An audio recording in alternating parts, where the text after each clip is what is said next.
Good evening, ladies and gentlemen. We'll just be starting off in the next few minutes.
Good afternoon once again, ladies and gentlemen. We welcome you all to this session.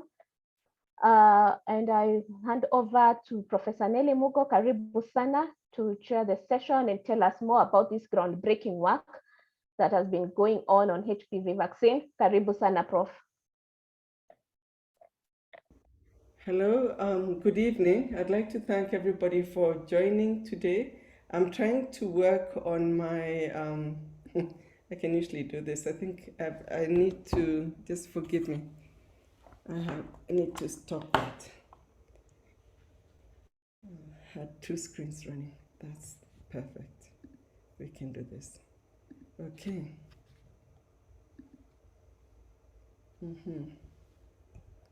Is the video on?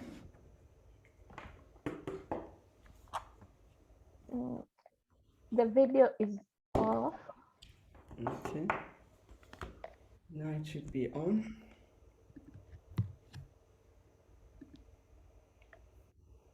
Start video. You can't start the video because I see. It says I can't start the video.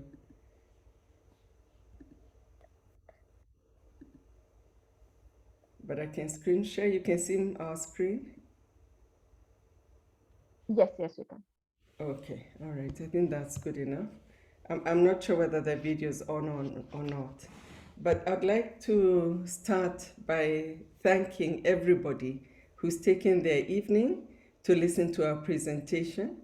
I'll be presenting today with Dr. Betty Njoroge. We are both from the Kenya Medical Research Institute, and we've been conducting this trial, which is a randomized trial of single-dose human papillomavirus vaccination efficacy amongst young women.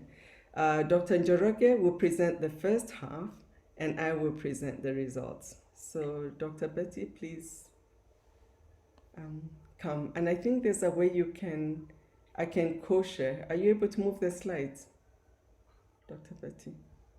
No, you'll be the one doing it. Thank you. Okay. We'll move from that. You can start there. Okay.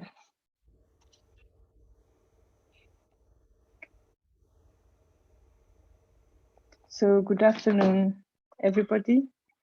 So the title of this presentation, this is a randomized trial of single-dose HPV vaccination, efficacy among young women.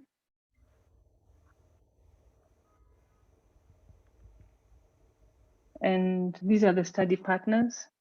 So we have from the University of Washington, we have Dr. HPV-UoN Webinar and Dr. Nelly Mugo, and the other investigators. So Dr. HPV-UoN Webinar and Dr. Nelly Mugo were the protocol chairs. And then for KEMRI, the study was done at 3 sites, Nairobi, Thika, and Kisumu. So for the Thika and Nairobi site, we had Dr. Mugo was the Thika PI and Dr. Betty Njoroge was the Nairobi PI. And then for the Center for Medical Research, we had Prof. Elizabeth Bukusi as the Kisumu co-PI, together with Dr. Marisiana Onono as the Kisumu co-PI.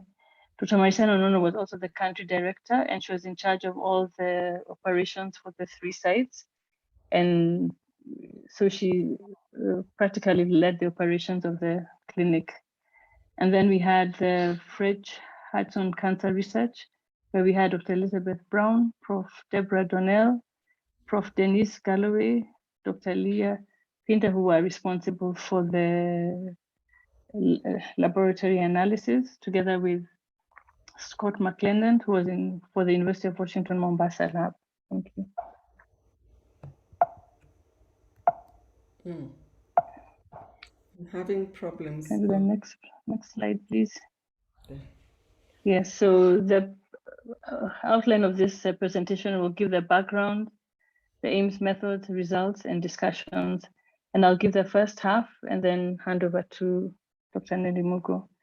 So when you look at the global cervical incidence, we can see that the places where we have the dark countries is where we have high cervical cancer incidence. And the ones with the light blue, you can see it's US and Europe, they have low cervical cancer incidence. And this also coincides with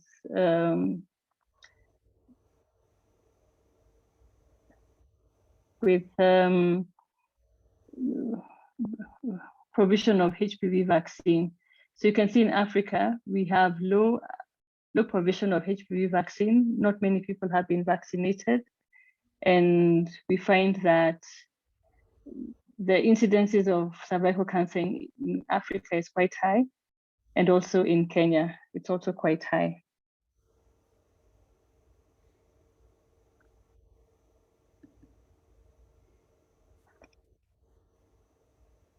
So the rationale for doing this study, from the WHO point of view, it's been known that high coverage of HPV vaccination is one of the key interventions towards global cervical cancer elimination. And currently, globally, only 15% of girls have been immunized, while the WHO goal is to have a HPV vaccination coverage of more than 90%. So observational studies that have been done in other countries have supported single-dose efficacy. And it's been seen that if we have multi-age cohort and catch-up vaccination, we see earlier benefits within different countries in terms of the incidence of cervical cancer tends to go down. So it was thought that if we have a single-dose HPV vaccination approach, it will simplify the logistics and also decrease cost of HPV vaccination in different countries, especially in Africa. So due to gaps in evidence for single-dose HPV vaccine efficacy and concerns about whether it's possible to just give one single dose, policy makers tend to recommend multi-dose HPV vaccination. So this study was to see whether a single-dose vaccine can be effective. So when you look at the next slide, a study had been done earlier, and it was among women, a clinical trial. This was a multi-dose HPV vaccine efficacy trial. And they had done a study among women 15 to 26 years. And it was for the bivalent vaccine. So they saw with the bivalent vaccine, they had got an efficacy of 94%. And with the quadrivalent vaccine, HPV vaccine, they saw there was an efficacy of 96%. So that means with the bivalent vaccine, it was 94% protective in the cohort, and for the quadrivalent, it was 96%. And then among women, when they looked at the types for HPV 31, 33, 45, 52, and 58, with the non-valent vaccine, they saw there was 96% efficacy. So it's shown that generally for the vaccine, when you give multiple doses, it's quite effective. And with that, it was decided that a study will be done. So the primary objectives of the study was to test the efficacy of immediate single-dose non-valent or bivalent HPV vaccination to prevent incident persistent HPV for type 16 and 18 infection. And also to test the efficacy of immediate single-dose non-valent HPV vaccination to prevent incident persistent HPV for type 16, 18, 31, 33, 45, 52, and 58. So in this study, two vaccine types were given, the bivalent and the quadrivalent.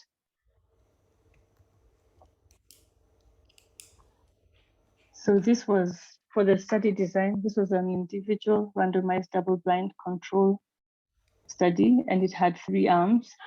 It was in 3 centers, as mentioned earlier, Thika, Nairobi, and Kisumu. So we enrolled young women aged 15 to 20 years, and the eligibility criteria stated that they should have had between 1 to 5 lifetime partners. They should have been HIV negative and no history of previous HPV vaccine or any of the study contraindications, and they should have been resident within the study area for the period of follow-up, which was for 3 years. So the first arm was immediate non-valent vaccine, and there was a delayed meningococcal vaccine. So there's a group that got immediately the non-valent vaccine, then the second group immediately got the bivalent vaccine, and the third group got meningococcal vaccine, and they were to get delayed HPV vaccine at the end of 36-month follow-up. So all study participants will get the HPV vaccine and a meningococcal vaccine. Next slide.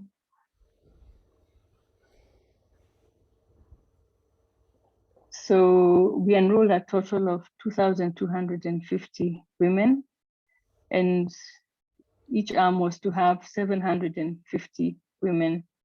So we conducted baseline screening of HPV DNA for the different types, and at month 3, we asked the study participants to give us a self-collected vaginal swabs. Then after that, we had follow-up visits every 3 months, but we had 2 types of visits. One was what we call the long visits, and they occurred 6 monthly at month 6, 12, and 18. And we had what we call a clinician-collected cervical vaginal swabs. And then the primary analysis was conducted at month 18, and to look at protection against the different HPV types. So we collected a cervical vaginal swab, and also we collected blood to test for HPV antibodies. So in the study population, at month 3, we so the primary endpoint of this was to look at incident, persistent cervical infection, at least 4 months apart between the study visits. And when the study participants were not able to have the clinician collected vaginal swabs, we allowed them to have self-collected vaginal swabs.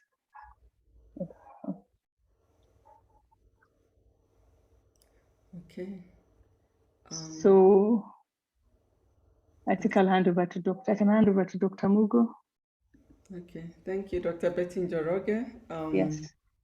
for that introduction. I always say that Dr. Betty knows this study in many ways more than I do, because she's really been very integral to its implementation as the principal investigator for the Nairobi CCR site. So I'll be presenting the outcome data and the month 18 data. So we had, by June this year, we had data for all study participants up to their month 18 visits. And we'll present data on what we call modified intention to treat, and I'll describe what that is. And I'll also describe to you what we call extended sensitivity cohort, where we exclude people who had either by blood or vaginal sample signs of having HPV infection before vaccination. So I'll start off with the enrollment and baseline characteristics of this cohort. So this study was initiated in December 2018. The Kisumu group were the first to initiate. And when we compared the 3 arms, which is important for randomized trials, we didn't find any differences by randomization arm. And you can see the numbers are fairly similar for each arm, with 758 participants in a Novella arm, 716 bivalent, 757 in meningococcal arm. Across the groups, 57% were the age of 15 to 17. Remember, the cohort was ages 15 to 20. So we had a bigger number of young girls, and 61% reported only one lifetime sexual partner. So this is actually fairly interesting, because remember we said this is a prophylactic vaccine. It's not a treatment vaccine. So to analyze if the vaccine works, then we removed participants who are already HPV infected. So to look at the bivalent vaccine arm, where they have HPV 16 and 18 in the vaccination, we found that almost a third, 29% of the participants were HPV 16, 18 DNA positive at enrollment on month 3, and they were excluded from this analysis. Therefore, we were left with 1,458, about 64%, to include in the modified intention to treat analysis.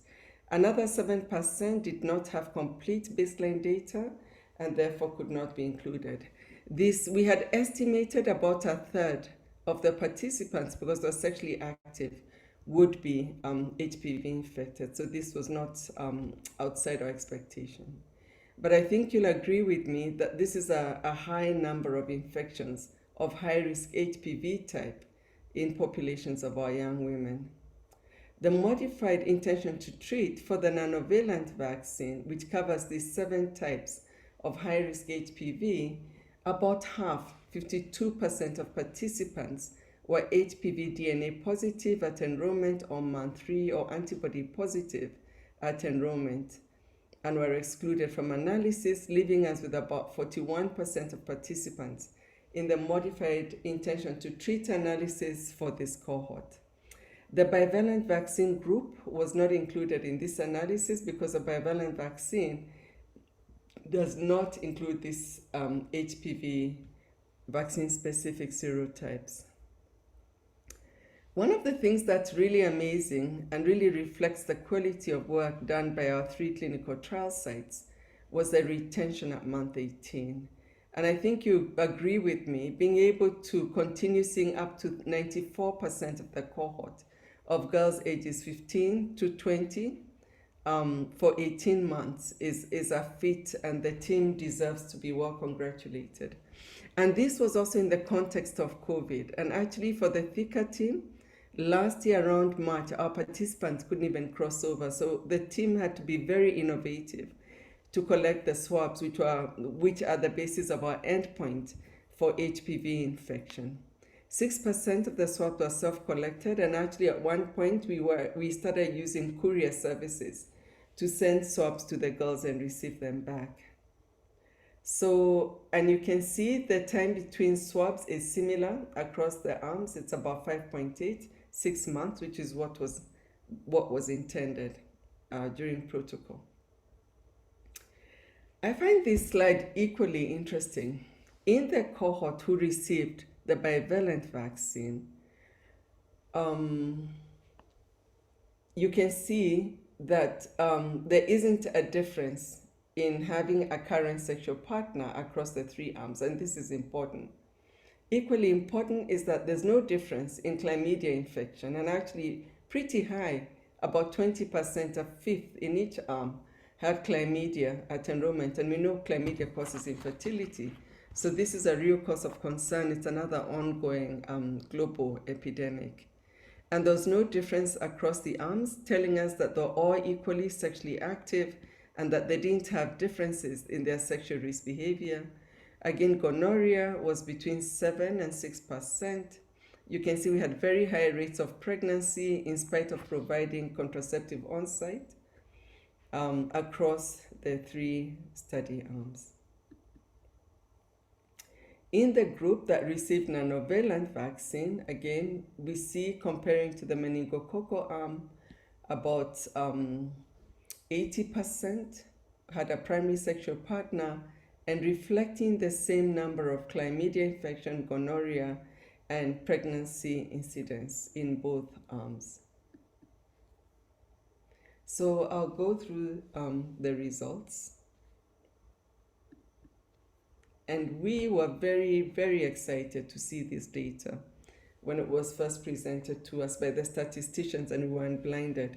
And when we looked at the modified intention to treat efficacy against HPV 16 and 18, we see in the nanovalent arm, there was 1 incident HPV infection. In the bivalent arm, 1 incident infection. And in the meningococcal arm, 36 incident infections. Now you can see the difference between that and the other STIs. So we know for sure this was the effect of vaccination.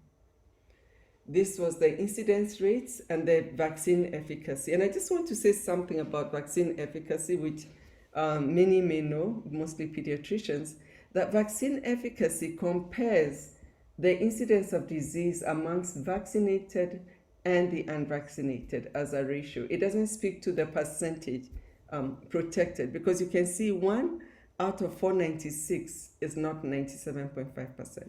It's much, much higher. And this significance was unquantifiable, was extremely significant. When we did the Kaplan-Meier curve, you can see as time moved on that the nanovalent and bivalent HPV arms in the red and blue dashed line at the bottom continued having just that 1 infection, and over time in the meningococcal arm, there was increase in infection. And you can see this better in the graph that I've added the chart. So when we looked at the modified intention to treat, again, you remember, this means we had excluded people who were already infected at baseline or at month 3. And for the nanovalent, which includes 7 high-risk HPV types, there are 4 incident cases of infection of either one of the 7. And in the meningococcal arm, there were 29 incident infections, giving us an efficacy of 89%, and against the p-value is not quantifiable because it's really, really high. And you can see the incident infections remain high in the meningococcal arm. Again, in the Kaplan-Meier curve, in the nanovalent arm, the deep blue, that line stays fairly flat, and there's a continuous increase in incident cases of HPV infections in the meningococcal arm. This is seen better in the insert, and you can see the huge difference in accumulation of acquired infection as time goes on between the two arms. So the extended sensitivity analysis, now we also excluded any participant who had HPV DNA at month 6. And this is even more exciting, that if we, across the cohort, and we're looking at efficacy for HPV 16 and 18, if we excluded participants who were HPV DNA at month 6, we did not observe any infections at all in the nanovalent arm or the bivalent arm, and we observed 16 infections in the meningococcal arm, and vaccine efficacy is 100%.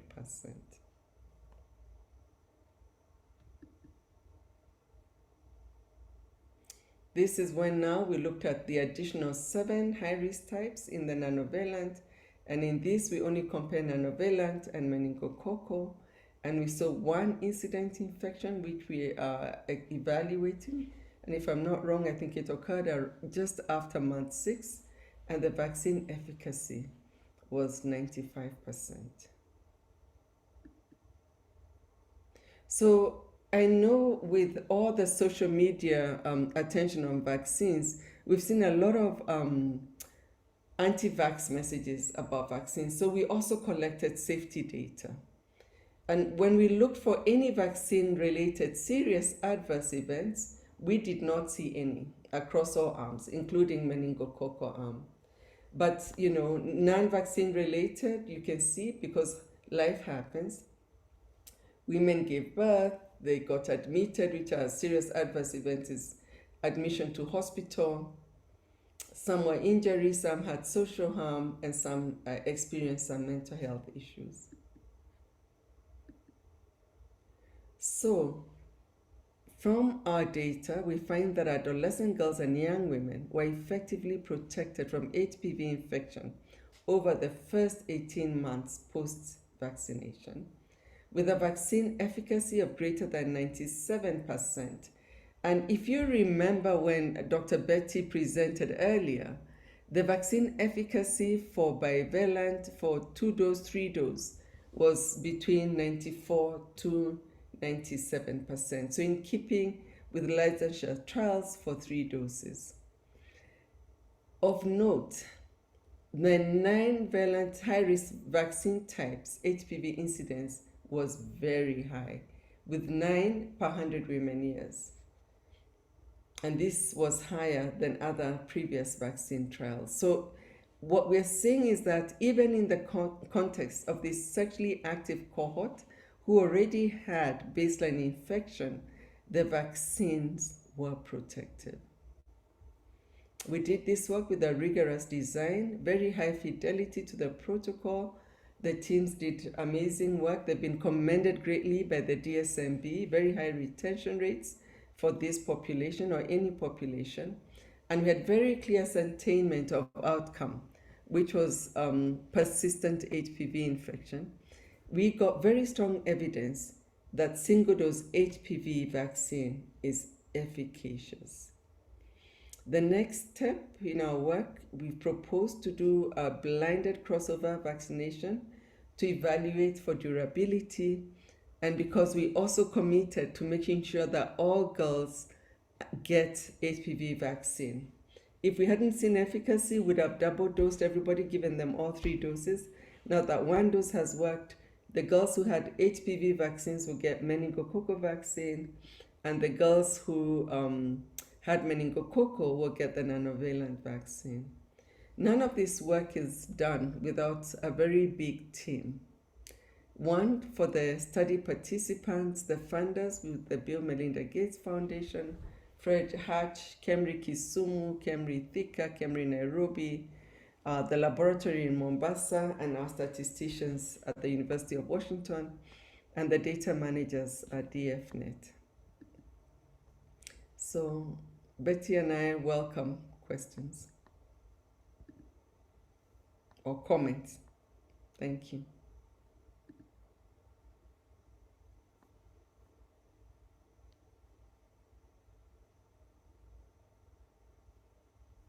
Oh, I hear silence.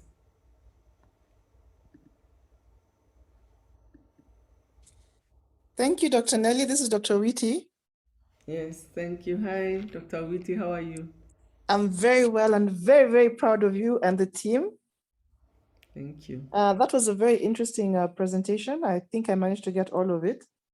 My question is, you can see from industry, we've been advised that any woman can be able to get the vaccine regardless of their sexual history. And from your data, it looks like most of us would have had some contact to HPV. Why didn't you want to follow up and just see, was there benefit on those who are already having HPV infection of getting the vaccine? Remember, so there are two things. Our cohort was sexually active. Oh, I see. Because we did a modified to treat analysis. We have that data, Dr. Whittier. I didn't present it. I'm presenting the data from IPVC. So this is why it was modified to treat analysis, and we do have data on the intent to treat analysis. And I'll have to look it up, but it's over 60%, I think 65. I don't want to give you a figure until I'll give you the actual. And actually, I'll be happy to share the publication, which we hope to release very soon as the journal approves it. So we do have data on intent to treat analysis, which includes everybody. And I always say that, remember, even if you've had previous HPV infection, it's probably to one type, not all types. So even if you've had HPV 31, then you'll be protected from 18, 16, and all the others. So it will still be beneficial. And there were some papers done a while back in the early days of the vaccine evaluation where they actually assessed women up to the age of 40. And I remember those papers, they have an efficacy of up to 40%. So it reduces, of course, with more exposure, but they still benefit. Thank you. And thank you for the question. And Dr. Witty was my boss. She's the Director of Reproductive Health in Kenyatta. So I'm hoping that there'll be a push to do catch-up vaccine for older women so that we can start seeing benefit of vaccination earlier rather than later.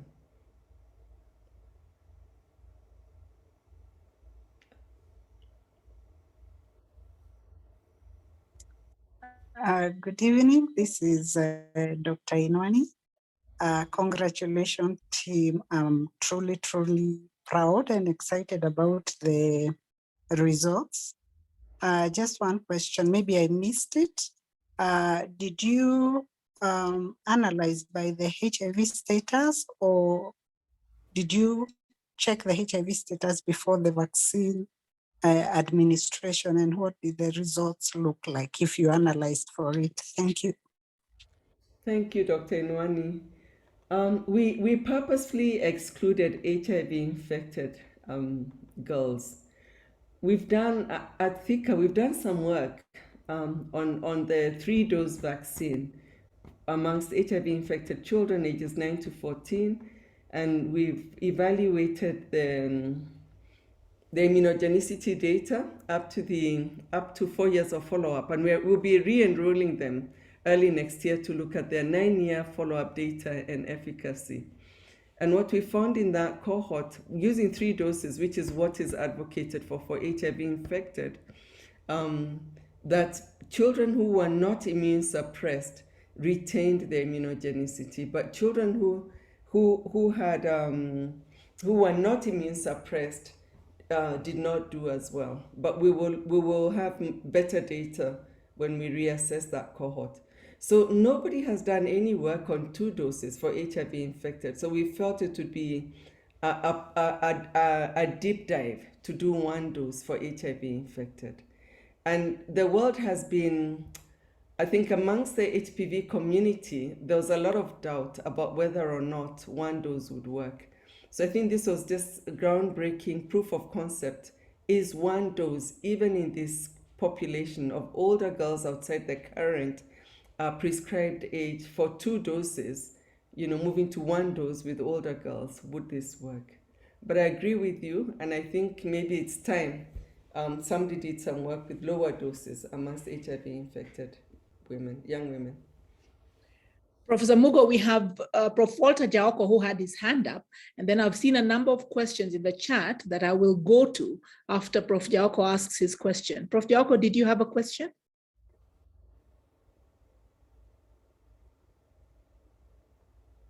Yeah, thank you. Actually, it has been asked, because I was just wondering, first of all, excellent presentation and great news for women. But my concern was something that needed clarification is that we know that women living with HIV have a substantially increased risk for cervical cancer when compared with women without HIV infection. So I wondered why the HIV positive women were excluded. And Prof. Mugo has explained that this is the first step. So probably now the next step would be to look at the effect of single dose amongst HIV positive women. Thank you. Thank you very much, Prof. My name is Elizabeth Bukusi, and I've had the privilege of working with the team. I see a number of questions in the chat that I want to just point out to Dr. Mugo and Dr. Betty, and then maybe they'd be able to respond to them. So Dr. Mugo, among the questions that I see here, there are lots of congratulations that are coming in, and but then there are questions that are getting asked, and let me just get to some of them so that you may be able to answer them. So one of the questions is, can this be given? You said that you are giving them to young ladies aged 15 to 20. What about those who are older than this? Can it be given to them, Dr. Mugo? So one, I think I reiterate that older young women can definitely get the HPV vaccine, but current data for women older than 20, the only data we have is for 3 doses. I don't think we have very good data even for 2 doses. So current recommendations for that age group stays as 2 doses. But it's likely that 1 dose, we're thinking 1 dose may be adequate. But as scientists, we always want to speak with data. Does that answer that question? So currently, I think with our work, we can say for sure that 15 to 20, 1 dose. We think for sure for up to 18 months protection, and we're going to assess for durability.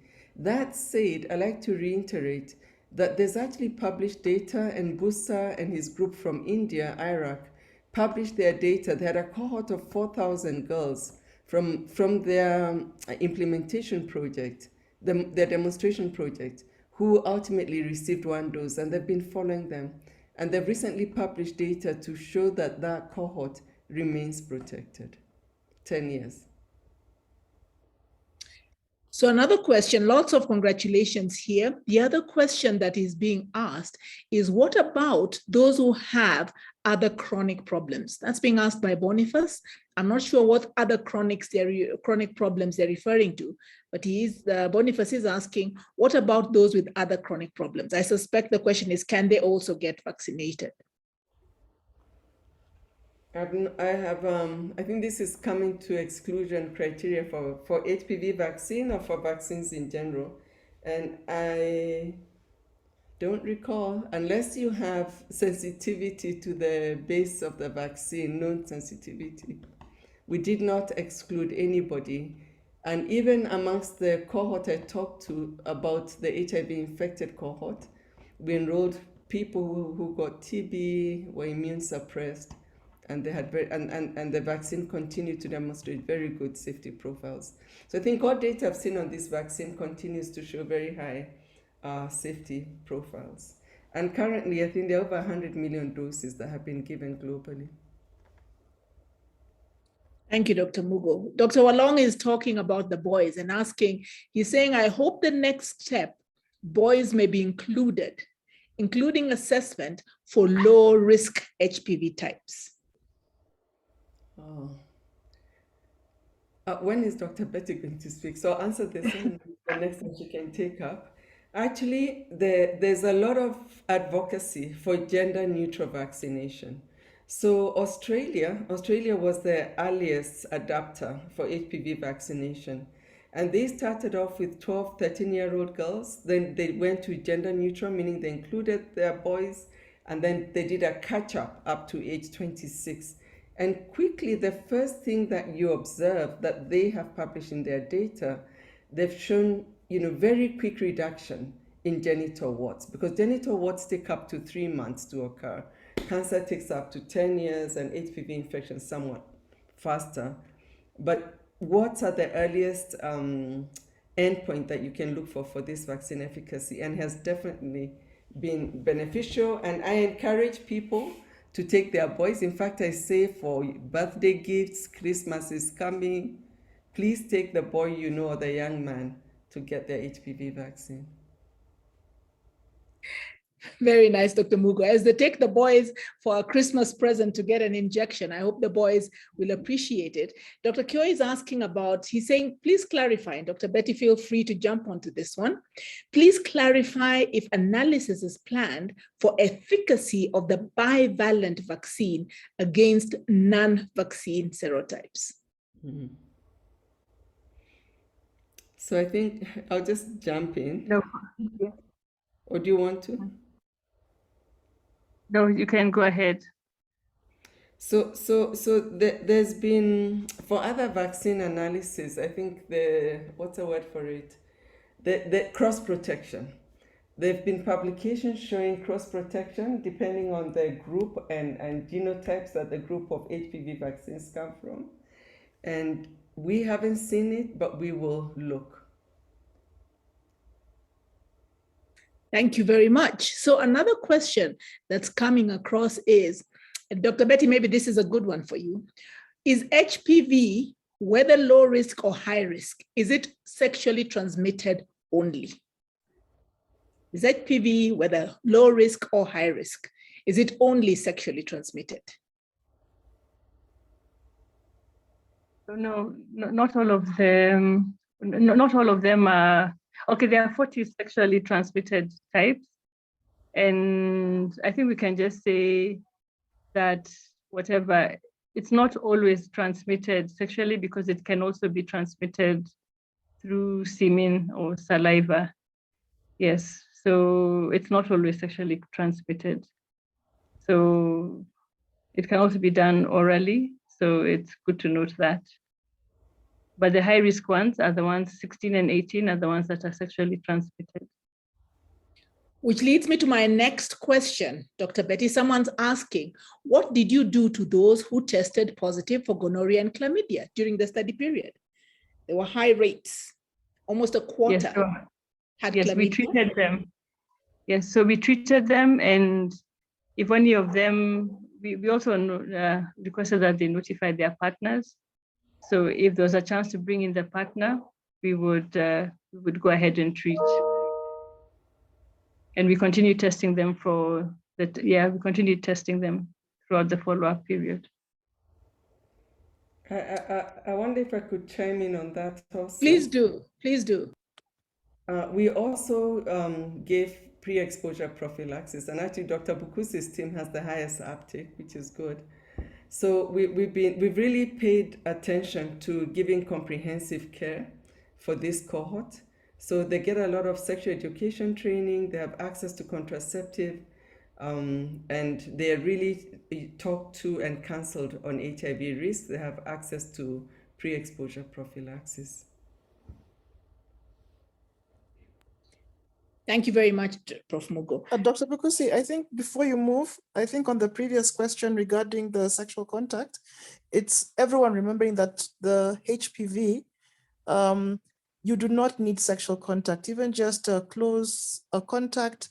We have women from when you go to wax, even waxing. Previously, they used to use reusable strips to use waxing, but now I think if you go to a reputable place, they use the disposable strips. Even if the woman doesn't have good hygiene, you can get it. So HPV is one of those things. We all know condom use will not protect you from HPV. So it's just some close contact that does not necessarily penetrative. Lesbian couples transmit to their partners the HPV. So you do not need penetrative sexual intercourse to transmit the HPV. It's just some close contact. And I believe in sharing of some intimate items can result in the infection. Thank you.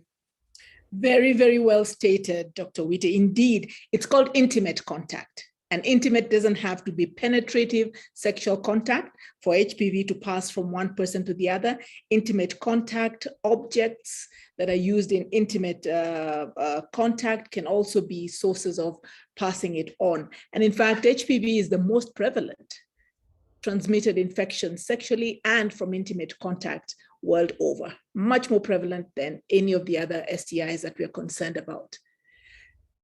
So another question was raised, and this speaks to what you had said earlier about when we were vaccinated. And the question was around, since we were targeting 15 and above, the question is it better to target the girls earlier before they even start sexual activity?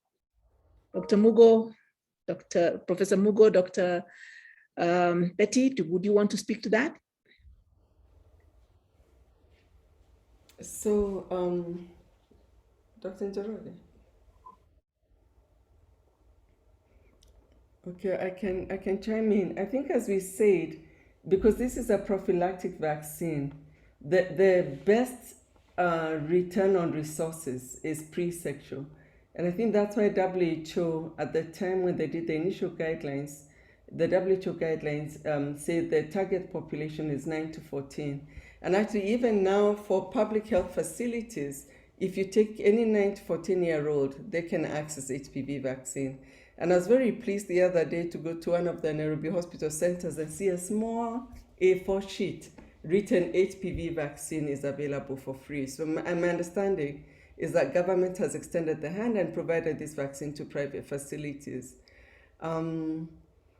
So for public, but the question is, if we only vaccinate 9 to 14, when will we reach elimination? So in Rwanda, they did the same. They did 9 to 14.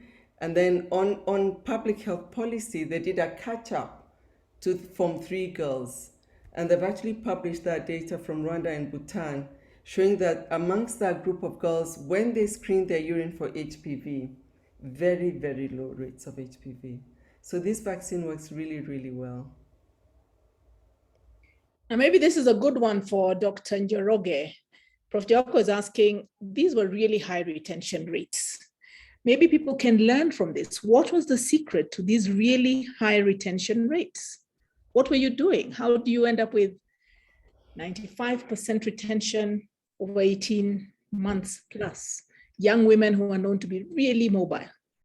Dr. Betty? Yeah, so we followed them closely, and we would give them also incentives.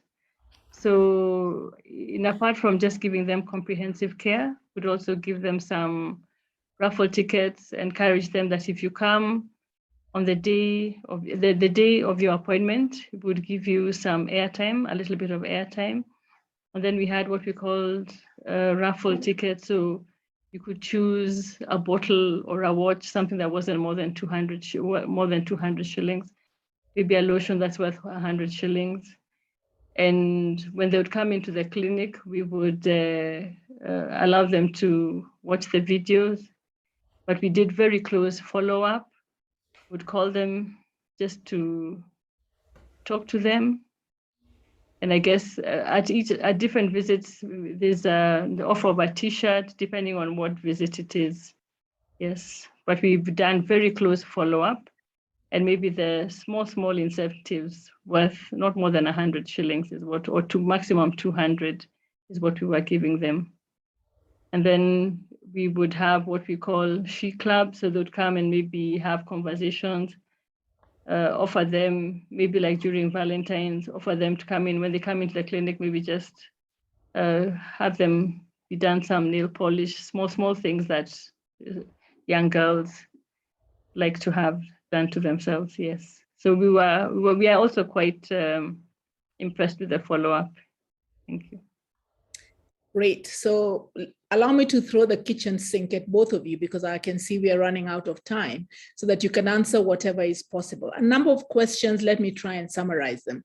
So one of the questions is, so what did we do for the women who had high-risk subtypes, either before or after vaccinations? And then the other question is, what are we going to keep following up these girls? What's our plan going forward? And also, are there intervention for any of the girls who might have persistent HPV detected, even as the study continued? What are we doing with them? And finally, are we going to push for an adoption of the policy to then vaccinate more young women, with concerns that sometimes young women get raped even when they're young, even under 10. If a young girl ends up raped or ends up having inappropriate sexual exposure, would we advocate that rape victim should then also get HPV vaccination? So I've thrown a whole kitchen sink at both of you. So please answer whatever is possible in the next few minutes that we have. Dr. Betty, will you start? Then I'll follow. I'll start and then ask. Yes, I'll start. Yes. So for the participants, so we were conducting Pap Smears, and if anybody presented with abdominal lesions, we would follow up with colposcopy.